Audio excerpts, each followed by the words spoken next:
Кубанычбек Карганбекович, мыйзамыңызды колдойм да. Бирок мыйзамыңызды ишке ашыш үчүн Кабминдин корутундусу керек да. Корутундусу кандай, оңбу же терсби? Корутундусу оң, технический бир маселе коюшкан. 7-пункт, 8 пункт кылбай прим 1 болуп берилет. Жалпысынан колдонулган. Ой, колдоо тапкан.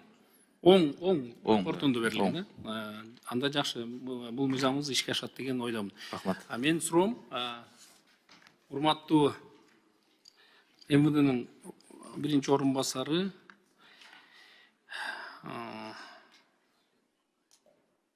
Адылбек Качкынбекович да? Ооба. Сиз айтсаңыз, азыр милиция кызматкерлери баягы кыйынчылык убактарда иштеген, баягы айлык аз малда, ошондой эле жакшы колдоо эмес тарапта, жана ошондой эле өзүнөн бийик турган баягы начальниктеринин акча топтоо убактарында иштеген кызматкерлерибиз бүгүнкү күндө пенсия возрастына келип отурат да, иштеп.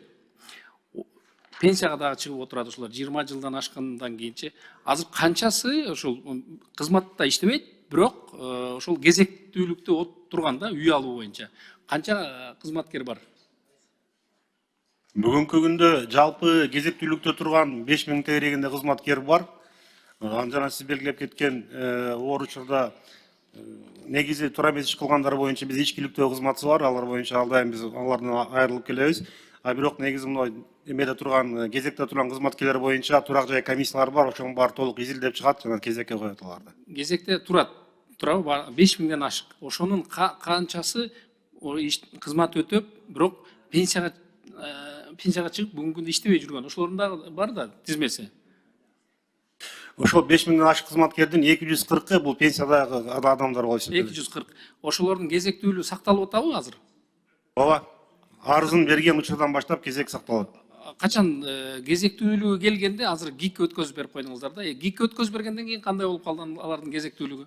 ГИКке өткөзүп берилген кезектин баары ал ГИКте турат, бирок бизде дагы өзүнчө ошол кезекте алар дагы эле турат. Бергенден бери. Мага кат жазган Сагынбаев Айбек, ошол подполковник 20 жылдан ашык кызмат өтөгөн, кезектүүлүгү келгенде ГИКке өттү дагы, бирок ГИКке барганда ал 800 кезектүүлүгү 800ге жылып калды. Ал МВДда экинчи кезекте турган үй алуу боюнча.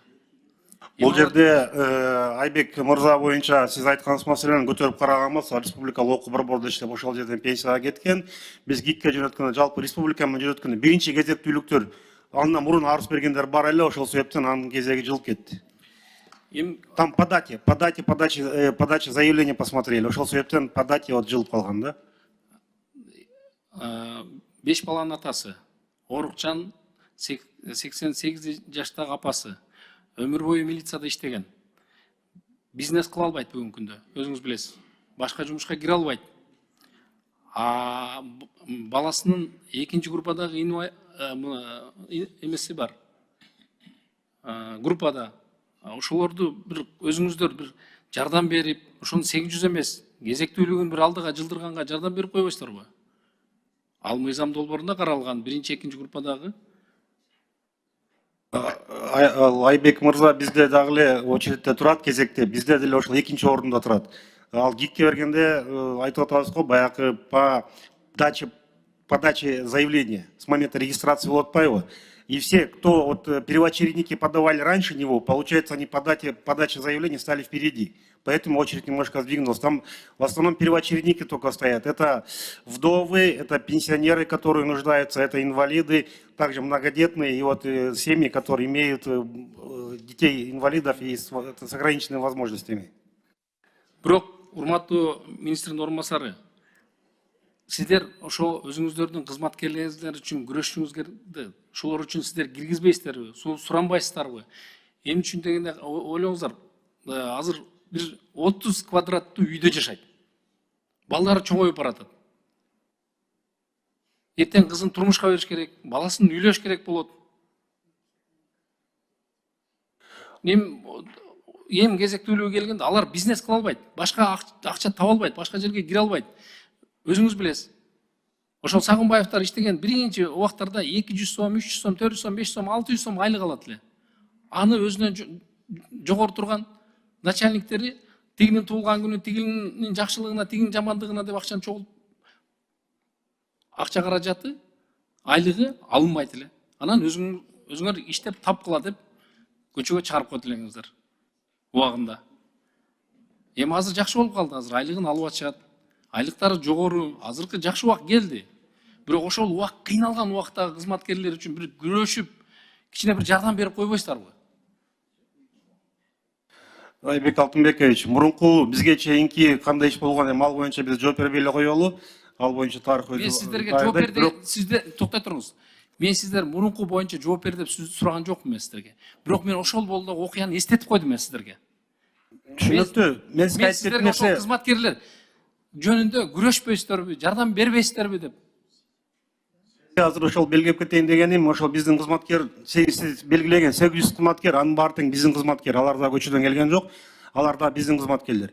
Экинчиси, сиз айткан маселе боюнча, жок, кечиресиз. Сиз айткан маселе боюнча. ГИКтеги кезектүүлүктөгү кызматкерлерди айттыңызда, туурабы? Туура. Жок, ал жалпы кезектүүлүккө коюлуп калды ал. Бардыгы эле милиция кызматкерлери эмес ал жерде. Жалпы. Эгерде сиз жок, биздин кызматкерлер десеңиз, анда эртең ГИКке көз барабыз. Анда мен жалган болсом, мен сизден кечирим сурайм. Алтынбек мырза, сиздин ал маселеңиз боюнча мен өзүм лично заниматься эткем. Айтып атам го, Айбек Сагынбаевдин маселесин көтөрүп караганмын. Бул жерде биздин кызматкерлерге берилген батирлер болсо берилет ал. Ал бизде очеркте турат. Боюнча эмес, бу жерде дагы башка мага кат жазбаган, мага кайрылбаган сиздердин кызматкерлериңиздер бар да, жок эмес да. Мен жалпы ошолорго дагы тийиштүү болсун, ошолорго дагы жардам болсун деген ретте мен бул жерде сизге айтып атам, кайрылып атам сиздерге. Бул боюнча сизге маалымат иретин айтып кетели. Биз мынакей жакында эле ГИКке Ички иштер министрлигинин участкаларын өткөзүп бергенбиз. Ал жерге ГИК именно Ички иштер министрлигинин кызматкерлерине батирлер салып беребиз деп атат. Бул жерде 500 батирлер бар, башка бир топ батир салына турган участоктор берилди. Ал жерге только биздин кызматкерлер ГИК аркылуу берилет. Ошондо биздин кызматкерлер өзүнчө ошол кезек менен каралат. Салынып келип атканда, берилип келип аткан. Бирок ошол кезек келгенде ГИКке өткөзүп берип коюп атасыздар. Рахмат.